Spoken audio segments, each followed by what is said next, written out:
Que Dios les bendiga. Soy el pastor Jaime Loya.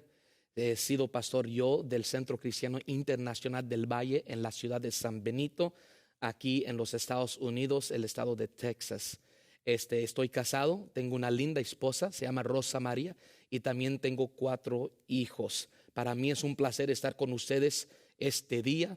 Espero que se gocen mientras que yo ministro de la palabra de Dios. También sirvo en la mesa ejecutiva de lo que es el NHCOC Conlica, que es la organización hispana evangélica más grande de los Estados Unidos. De nuevo, para mí es un placer y un honor estar con ustedes el día de hoy.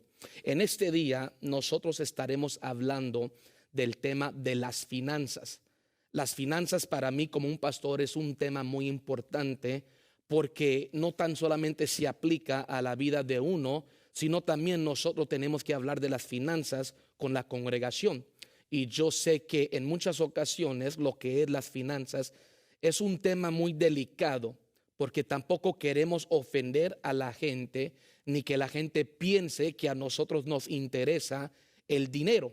Pero cuando nosotros hablamos de las finanzas, cuando hablamos de la prosperidad, nosotros tenemos que saber realmente lo que es la prosperidad.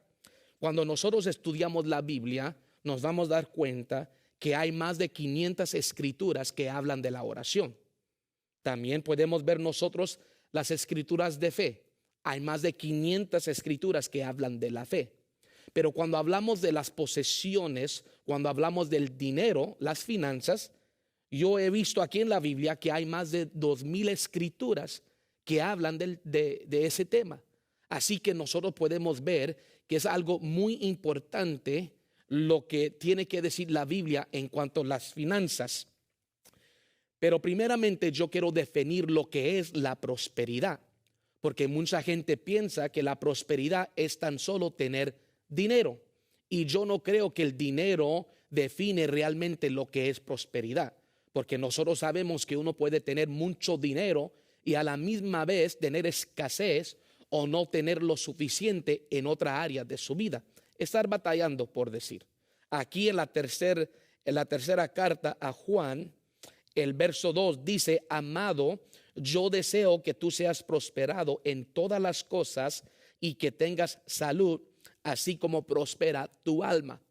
Aquí la Biblia nos habla de 3 áreas de prosperidad. La primera siendo lo económico, obviamente, pero también nos habla del alma de uno, lo que es la mente, las emociones, y también habla del espíritu, que Dios quiere que nosotros estemos prosperando espiritualmente, que para mí creo que eso es la raíz a la prosperidad, a lo que es realmente la prosperidad. Si uno no está prosperando en su espíritu, entonces para mí no importa si tiene dinero, no importa si tiene abundancia en otras áreas. Ahí el Evangelio de Marcos, el capítulo 8 y el verso 36 dice: ¿qué aprovecha el hombre si ganare todo el mundo y perdiere su alma? Y yo sé que tú estás de acuerdo conmigo cuando digo de que nada sirve que uno tenga tantas cosas, pero al final pierda su alma. Así como dijo Lucas, la vida no consiste de la abundancia de las cosas que uno tiene.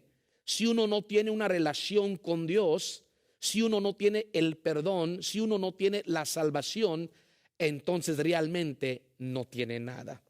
Lo que yo quiero ver primeramente en esta sesión, quiero hablar del dar, lo que es el dar en general. La primera vez en la Biblia que nosotros vemos el concepto de dar, lo encontramos allí en Génesis y el capítulo 4. Ustedes conocen la historia de Caín y de Abel. Y allí en el verso 3 y 5 dice la palabra de Dios: y aconteció andando el tiempo que Caín trajo del fruto de la tierra una ofrenda a Jehová. Y Abel trajo también de los primogénitos de sus ovejas, de lo más gordo de ellas. Y miró Jehová con agrado a Abel y a su ofrenda, pero no miró con agrado a Caín y la ofrenda suya. Y se ensañó Caín en gran manera y decayó su semblante. Aquí vemos que la primera vez que alguien le ofreció algo a Jehová en cuanto a lo que es el dar, o sea, el sacrificio, está aquí con Caín y Abel. Pero dice la Biblia que aunque Dios aceptó y vio con agrado el sacrificio de Abel, no aceptó el sacrificio de Caín. Y uno tal vez se pregunte, ¿y por qué fue así? ¿Por qué fue que Dios estuvo dispuesto a aceptar lo que Abel le ofreció, pero Dios no aceptó lo que Caín le ofreció? Y nosotros podemos ver claramente la razón por qué. Aquí dice la Biblia que Abel trajo de los primogénitos de sus ovejas, que quiere decir que Abel trajo lo mejor a Dios. Abel trajo las primicias a Dios. Le dio a Dios lo mejor que él tenía. Pero cuando Caín preparó, por decir, su ofrenda, no le trajo a Dios las primicias. Yo he estudiado este texto y algunos dicen que Caín le trajo a Dios las obras, lo que le sobró de su campo. Y nosotros sabemos que uno nunca va a agradar a Dios cuando le da lo que le sobra. Porque lo que tenemos que nosotros entender es que cuando uno le da a Dios lo que le sobra, no requiere fe. Porque si yo hago mis pagos, si yo doy donde yo quiero y al final lo que a mí me sobra se lo entrego a Dios, no necesito fe para poder hacer eso. Y sabemos ahí, según Hebreos y el capítulo 11, que sin la fe es imposible agradar a Dios. Así que cuando yo voy a darle a Dios, es un acto de fe y requiere fe para que sea una ofrenda agradable a Dios. Dice la Biblia, sigue diciendo, cuando estamos hablando nosotros de las primicias, de lo primero, ahí en Éxodo, el capítulo 23 y el verso 19, las primicias de todos los primeros frutos de tu tierra traerás a la casa de Jehová tu Dios. Aquí vemos también donde Dios está pidiendo lo mejor. Dios está pidiendo las primicias. Cuando yo leo estos versículos, esto me da a entender que Dios merece lo mejor, que Dios requiere lo mejor y que Dios rehúsa recibir o aceptar las obras o estar más bien en segundo lugar.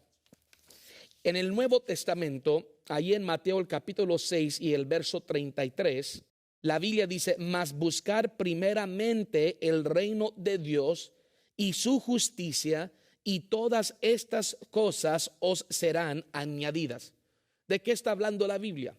La Biblia aquí nos está hablando del hecho de que mucha gente estaban preocupados por lo que necesitaban, así como nosotros hoy en día que nos preocupamos por lo que necesitamos, por el vestuario, por la comida, cómo vamos a hacer los pagos. Y Dios no quiere que nosotros estemos preocupados por esas cosas. La Biblia dice allí, buscar primeramente el reino de Dios. Y cuando yo leo buscar primeramente el reino de Dios, yo quiero que usted me entienda que cuando se trata del reino de Dios, no está diciendo buscar en la forma de yo tengo que orar o buscar. Cuando yo estudié este texto, quiere decir literalmente que yo tengo que buscar el bienestar del reino de Dios primero. Que cuando yo pongo a Dios primero, cuando yo le doy a Dios primero, cuando yo le traigo a Dios mis primicias, sigue diciendo la Biblia, todas estas cosas os serán añadidas. Que quiere decir las cosas que yo necesito, las cosas que tú necesitas, las cosas que hacen falta, Dios ha prometido proveer. ¿Cuándo? Cuando nosotros lo buscamos a Él, o sea, lo ponemos a Él primero. Esto se llama el principio de las primicias, que Dios desea estar en primer lugar en su vida, en mi vida.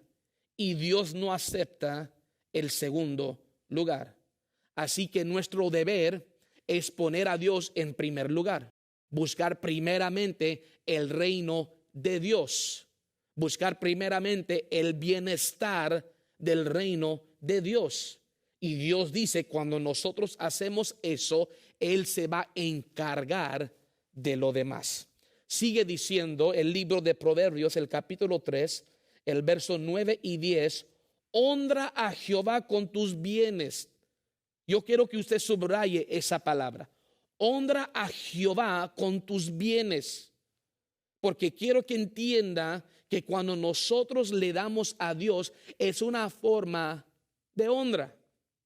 Cuando yo le doy algo a alguien, puede ser que lo estoy honrando o lo hago por amor a la persona. Yo le doy a mis hijos, le doy a mi esposa, le doy a mis familiares, porque hay un amor, hay un respeto que yo tengo para con ellos. Y lo mismo sucede con Dios. Cuando nosotros le damos a Dios, no es una obligación religiosa, es un honor que nosotros estamos dándole a Él. Sigue diciendo, honra al Señor o a Jehová con tus bienes y con las primicias de todos tus frutos. Aquí podemos ver nosotros una vez más esa palabra primicias, que Dios desea lo primero. Sigue diciendo, y serán llenos tus graneros con abundancia y tus lagares rebosarán de mosto. Aquí vemos nosotros el resultado de cuando nosotros le damos a Dios. Hay un resultado, hay un beneficio. Algo sucede cuando uno hace la decisión de honrar a Jehová con sus bienes. Y en unos momentos nosotros hablaremos de ello. Pero primeramente, antes de seguir, yo quiero hablar de la honra. Cuando yo honro a Jehová con mis bienes. Yo aprendí hace unos años, cuando estaba yo haciendo un estudio, estaba yo estudiando sobre el protocolo del rey o del reino. Cuando uno se acerca al rey, hay ciertos requisitos que uno tiene que seguir. Uno no va con el rey nomás a la iceda, como dicen por acá. Uno no se acerca al rey como uno quiere. Uno tiene que cumplir con los procedimientos, uno tiene que cumplir con el protocolo para poder arrimarse o acercarse o aún hablar con alguien que tenga la posición de un rey. Esto se aplica en lo natural, en lo físico, en lo terrenal, pero también se aplica en lo que es lo espiritual, lo celestial. La Biblia dice que nuestro Dios es el Rey de reyes. Y porque es rey, Él merece ser honrado. Quiero enseñarle 3 cosas cuando nosotros hablamos de los procedimientos o los requisitos de acercarse uno al rey. Número 1, cuando uno quiere acercarse al rey, o más bien quiero decir, cuando uno tiene una cita con el rey, como lo tenemos cada domingo, cuando uno tiene una cita con el rey, uno nunca debe de llegar tarde. Eso es algo obvio. Es algo que nosotros debemos de entender. Si tú tienes una cita con alguien importante, en este caso, el más importante, el Rey de Reyes, uno nunca debe de llegar tarde. Yo le digo a la gente allí en la iglesia que así debe de ser. Cuando nosotros tenemos una cita con el Rey, nosotros debemos de llegar a tiempo, porque es una cita importante. Y nosotros no nos queremos perder lo que el Rey tiene para nosotros.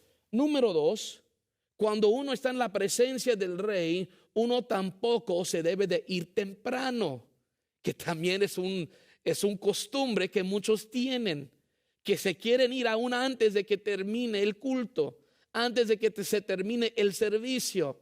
El Rey, por decir, Dios a través de su Espíritu Santo todavía sigue hablando y la gente por X razones se quiere ir ya de la casa, se quiere ir del palacio, vamos a decir.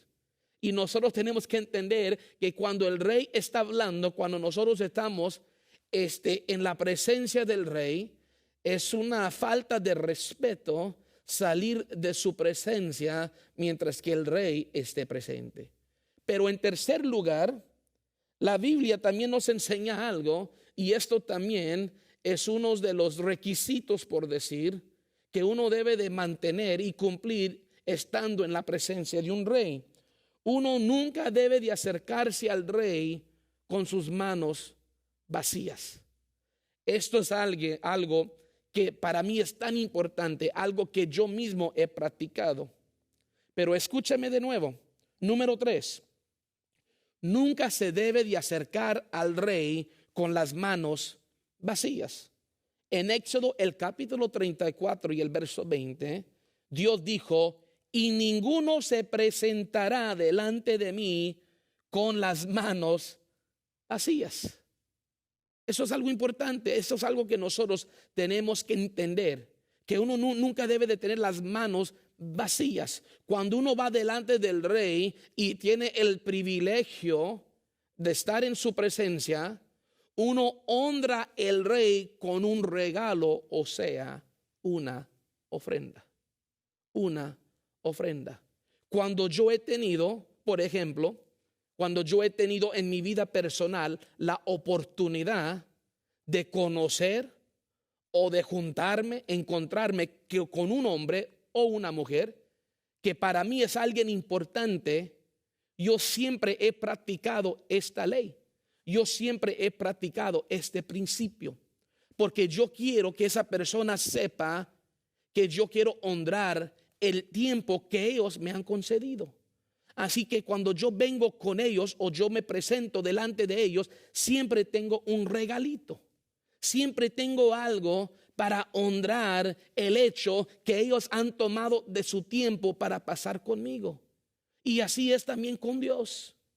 No quiero decir que nosotros tenemos que, pero es una forma de honrar a Dios cuando nosotros estamos en su presencia y Él ha tomado tiempo de manifestar su gloria. Es una de las formas que nosotros honramos aquella presencia. Nosotros honramos el hecho de que Dios está allí. Y la forma en que nosotros lo hacemos es cuando le traemos un regalo, o sea, una ofrenda. Regresando a Proverbios y el capítulo 3, donde dice la Biblia que cuando nosotros honramos a Jehová con nuestros bienes y con nuestras primicias, serán llenos, eso es algo importante, serán llenos tus graneros con abundancia y tus lagares rebosarán de mosto. Quiero que escuche esto, porque aquí la Biblia nos está dando una promesa de abundancia, de prosperidad para algunos, de bendición más bien. Dios dice que cuando nosotros lo honramos a Él, Él ha prometido llenar nuestros graneros, llenar nuestros lagares. Y esto una vez más representa la bendición y la provisión que viene cuando uno se dispone a honrar a Dios con lo que tiene. Pero quiero que entienda algo, que esto es lo que yo llamo el resultado de aquella semilla, el resultado de la ofrenda. Pero nunca debe de ser el motivo de nuestro corazón. Hoy en día en las iglesias se acostumbra mucho el dar solamente para poder recibir. Y cuando eso sucede, yo me pregunto si los motivos están en el lugar adecuado. Porque nuestro motivo debe de ser por amor a Dios, por amor a su obra, por amor a las almas que están perdidas, que nosotros como iglesia de Jesucristo queremos alcanzar. Si usted ve el famoso Juan 3:16, dice la Biblia: de tal manera amó Dios al mundo que dio. La expresión del amor de Dios fue en que dio a su Hijo unigénito para morir por nosotros, para que todo aquel que en Él crea no se pierda, mas tenga vida eterna. Entonces, ¿cuál fue el motivo de Dios de enviar a su Hijo? De dar a su Hijo. Es lo que dice la Biblia: Él dio al mundo su Hijo. ¿Por qué? Por amor. El amor es el motivo, el amor es lo que a nosotros nos hace querer dar. Es la razón por qué nosotros damos, porque nosotros amamos a Dios. Pero tenemos que también tomar en cuenta que sí hay una bendición, sí hay provisión, sí hay algo que sucede cuando uno honra a Dios. Pero nunca, lo repito, nunca debe de ser la razón y el motivo por qué nosotros damos. Esto también se confirma en Lucas el capítulo 6 y el verso 38. Dice, dad y se os dará, medida buena, apretada, remecida y rebosando, darán en vuestro regazo, porque con la misma medida con que medís, os volverán a medir. Así que nosotros vemos una vez más que hay un resultado, hay un beneficio que viene cuando uno le da a Dios. Pero regresando a lo que yo dije, nunca debe de ser el motivo por el dar. El motivo es el amor, es la honra, es la fe que nosotros tenemos con Dios. Yo quiero compartirles en este momento un testimonio, algo que a mí me sucedió, que me enseñó el poder que se manifiesta cuando uno obedece la palabra de Dios en cuanto al dar y las finanzas. Hace unos años, cuando mi hija Ana tuvo un accidente y se quebró su brazo. En ese tiempo nosotros estábamos principiando en el ministerio y no teníamos lo que es mucho dinero. Para serles honestos, no teníamos dinero. No teníamos el dinero necesario para pagar por la operación que mi hija necesitaba. Entonces yo, como cualquier padre, estaba muy preocupado por mi hija, porque era una operación que ella necesitaba. Y yo, siendo padre, siendo pastor, no tenía los recursos, pero sí tenía un Dios que todo lo puede. Entonces me acuerdo cuando mi hija al siguiente día iba a ser internada al hospital para su operación. La gente del hospital estaba esperando que yo llegase para darles algo, ¿no? Para darles dinero, para darles algo que no tenía. En esa noche me puse a pensar, y a cruzar la calle había una iglesia pequeña. No era mi iglesia, era una iglesia de una persona que yo conocía. Entonces, en vez de quedar en casa y preocuparme por lo que estaba por pasar por el día siguiente, decidí ir a la iglesia. Y cuando yo llegué a la iglesia, se sentía la presencia de Dios. Y todo lo que yo tenía conmigo eran $50. Con esos $50 yo tenía la intención de llegar al siguiente día al hospital y decirle a la señorita, eso es todo lo que yo tengo. Tal vez lo puedo hacer en pagos, no lo sé, pero no tengo más. Y mi hija necesita esta operación. Estando allí en la iglesia por la noche, Dios me habló al corazón y me dijo, yo quiero que tú siembres los $50. Y le dije, Padre, tú sabes que yo no tengo suficiente. Tú sabes que solamente tengo estos $50. Qué pena me va a dar a mí poder llegar o tener que llegar al hospital al siguiente día y no darle a la señorita ningún centavo. Le dije, Padre Dios, tú sabes que esos $50 es todo lo que tengo. Pero el Señor me puso en el corazón y me dijo de nuevo, siembra esos $50. Pon esa ofrenda en la canasta. Y yo obedecí a Dios, no sabiendo lo que Dios iba a hacer. Yo sembré la semilla, yo le di mi ofrenda, que para mí realmente era lo mejor que yo tenía, porque era todo lo que yo tenía. Al siguiente día fuimos al hospital y estaban haciendo las preparaciones y me dijeron, señor Loya, tenemos que hablar contigo. Hay un asunto del dinero. Y le dije, yo sé cuánto va a ser. La señorita ya me dijo que yo tengo que dar $5,000, pero no los tengo. Y me dijo, no, señor Loya, de eso no queremos hablar. De lo que queremos hablar es que está todo pagado por la operación de tu hija. Y le dije, pero ¿cómo es eso? ¿Cómo es posible? Y la señorita dijo, no lo sé. Pero aquí, mientras que yo estoy mirando aquí lo que es el asunto de los pagos, de la operación, aquí dice pagado. Ahora, yo no quise investigar más, porque si está pagado, pues entonces está pagado. Y la señorita me dijo, no te preocupes más. Tu hija puede tener la operación y tú no vas a tener que pagar ningún centavo. Eso sucedió, creo yo, porque yo obedecí a Dios. Ahora quiero que se dé cuenta, yo no sembré los $50 con el motivo de que Dios me diera $5,000. Yo sembré los $50 porque Dios me puso en el corazón de hacerlo. Yo sembré los $50 porque yo quise obedecer lo que es la palabra de Dios. Y en mí había la fe que Dios sabía lo que yo estaba pasando y Dios iba a encontrar una forma de suplir mi necesidad. Y Dios lo hizo y lo sigue haciendo.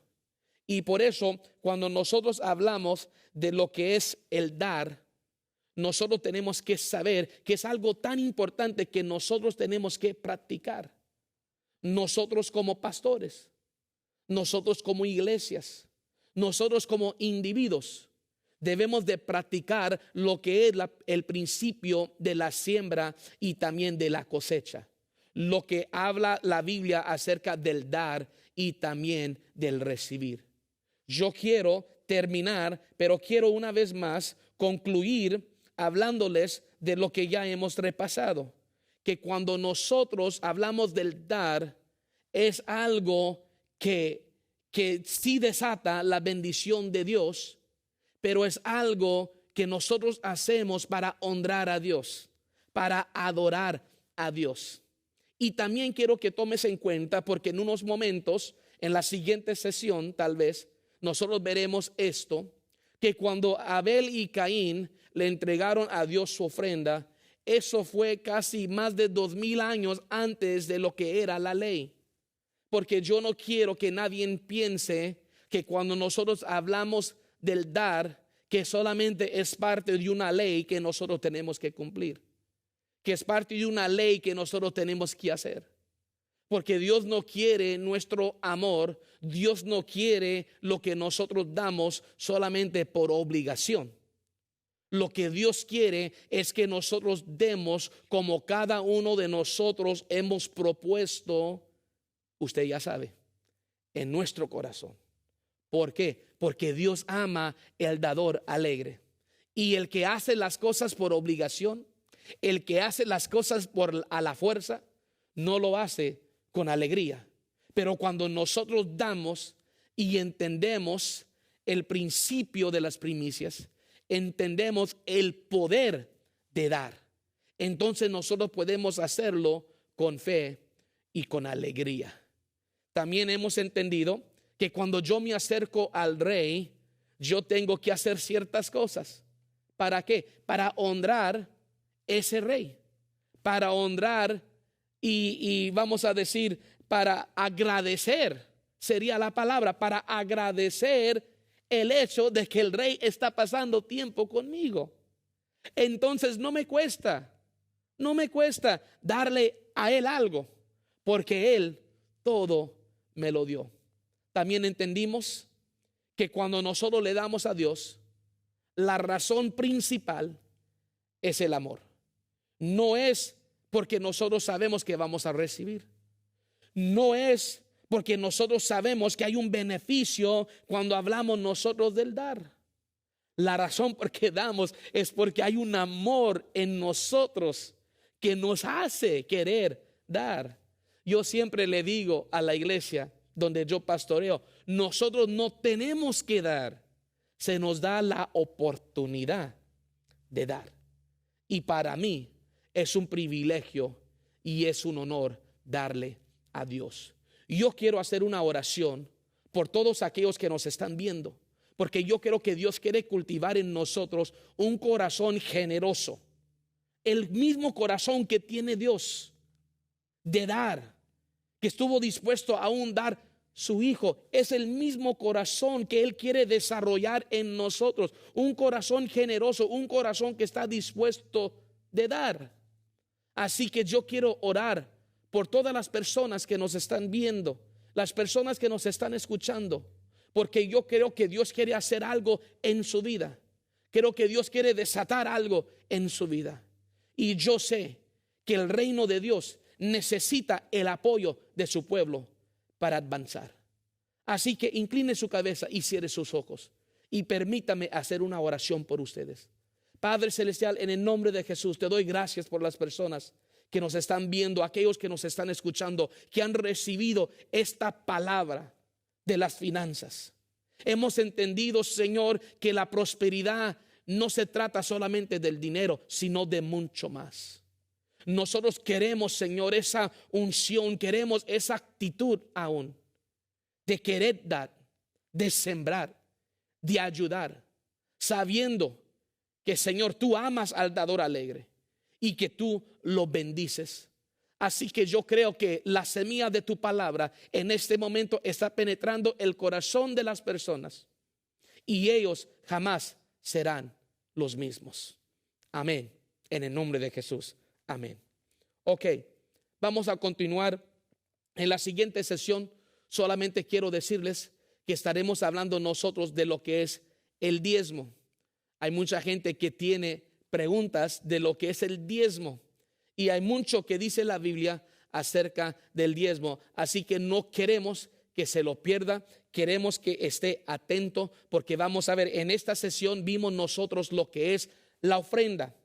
La ofrenda es aparte de lo que es el diezmo. El diezmo, como ya saben, es el 10% de su entrada, de su ingreso. Pero la ofrenda, lo que vimos en este caso, la ofrenda es todo lo que sea más allá del 10% o del diezmo. ¿Ok?